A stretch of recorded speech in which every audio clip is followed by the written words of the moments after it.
Okay, so I wanted to just briefly film this and sort of just a postscript to part 5, and specifically to clarify the Relic-Ritual Communion shift. So, if you recall, each stage of development has a different conception of what the poem is and does.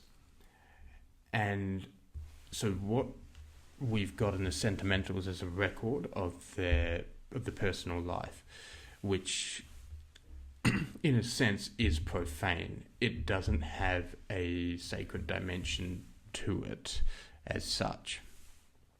The relic, and I've chosen that word because it captures the notion, the tradition in Christian churches to pass down the relics of saints or holy people.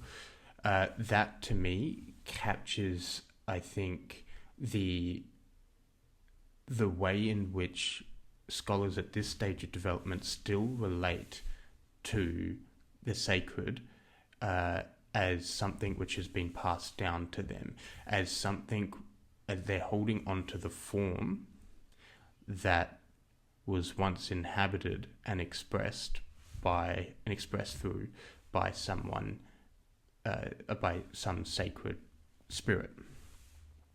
And so it's an essentially conservative way of looking at things. It is utilizing what I'm trying to indicate is that scholars are utilizing the body of tradition because it was once created by someone sacred, which is pushing the sacred, the inception of the sacred, off into the distant past and horizon, where it's presumably safe, and also it has this, and as I say, it's conservative because it is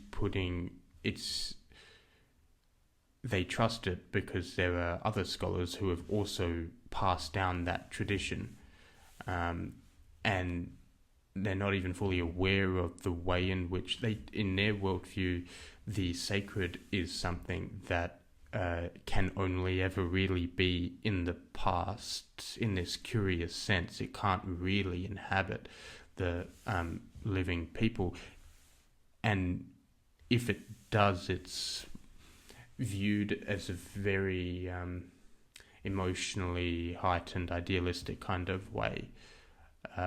They view the coming of Christ as a literal,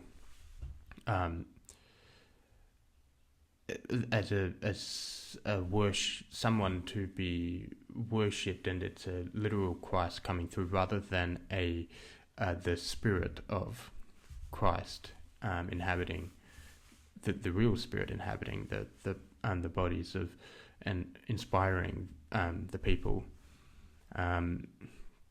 presently living, which is a different thing. It's a different relationship, and that's why I want to call the relic stage still in a way, as I said in my previous presentation, still profane in some way, because it doesn't have that direct relationship to the sacred. It's very mediated. And then that, of course, is what then gets changed in the ritual communion stage. We go from the form that was once sacred and the artifact that was once sacred to the real living body of something sacred, and consuming that. And through that consumption and the absorbing of it into the structures of our being, gaining access into the wider life that Christ spoke about. I'm speaking symbolically here, because I'm not trying to point at a specifically Christian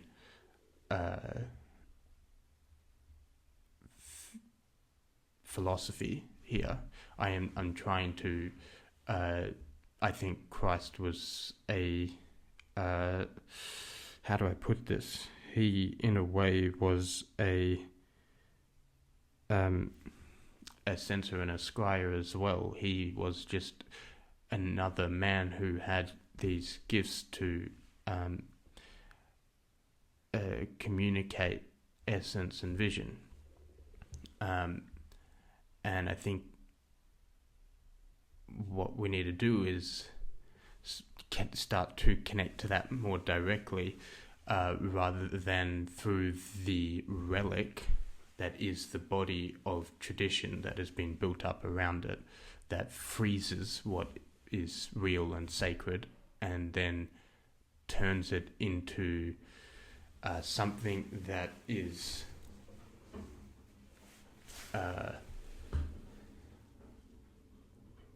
dead system, more or less, or at least a system that only gestures to the sacred in a very curiously general, detached, distant sort of way.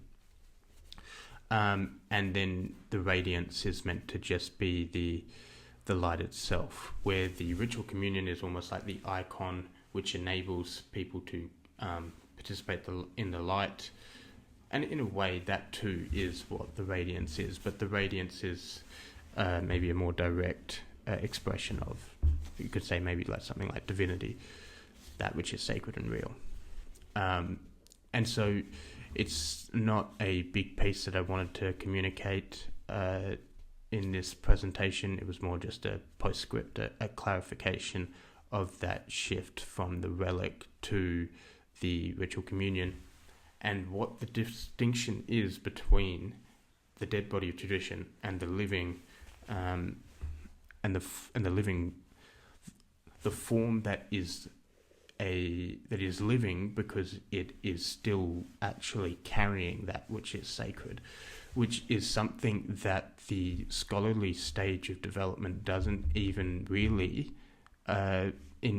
allow for as a possibility, because of the weird way in which it's separated itself from present sacredness by putting it off into the distant past and some apocalyptic future that is kind of missing out the whole chunk of reality and life, curiously enough. And one of the reasons why they do that is, as I alluded to in the criticisms of the potential criticisms at the end of the last video, was because there is presumably something threatening about not being at the top of the hierarchy. And so there is something of an elaborate defense mechanism at play here. And so, I mean, we'll leave it there. I thought that was a piece which was worth explaining, because it does get into it helps to get at the fabric of the worldviews of the scholars, and how that differs to the worldview of the senses.